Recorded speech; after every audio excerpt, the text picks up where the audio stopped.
Panglima OPM senggol granat TNI, pentolan KKB terkena ledakan, 4 orang tewas.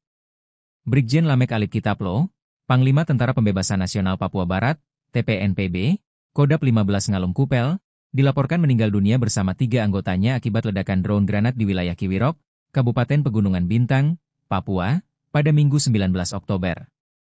Kabar duka ini dikonfirmasi langsung oleh Wakil Pangkodap 15, Kolonel Denius Wopka, melalui video pernyataan resmi. Dalam penjelasannya, Denius menyebut bahwa peristiwa tersebut terjadi saat pasukan TNI melakukan penyergapan di lokasi yang diakini sebagai markas kelompok bersenjata yang dipimpin oleh Lamek Taplo. Denius mengungkapkan bahwa TNI melemparkan granat ke area tersebut. Granat itu sempat tidak meledak saat jatuh, dan ketika Lamek bersama 3 anak buahnya mencoba mengevakuasi benda tersebut, ledakan mendadak terjadi dan menewaskan mereka di tempat.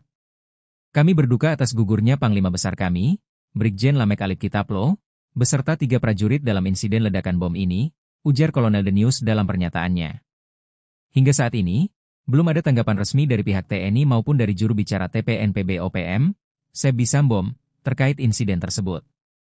Lamek Taplo, atau juga dikenal sebagai Lamek Alip Kitaplo, merupakan salah satu tokoh penting dalam kelompok bersenjata yang aktif di wilayah Pegunungan Bintang. Ia dikenal sebagai figur separatis yang terlibat dalam berbagai aksi kekerasan, baik terhadap fasilitas publik maupun aparat keamanan.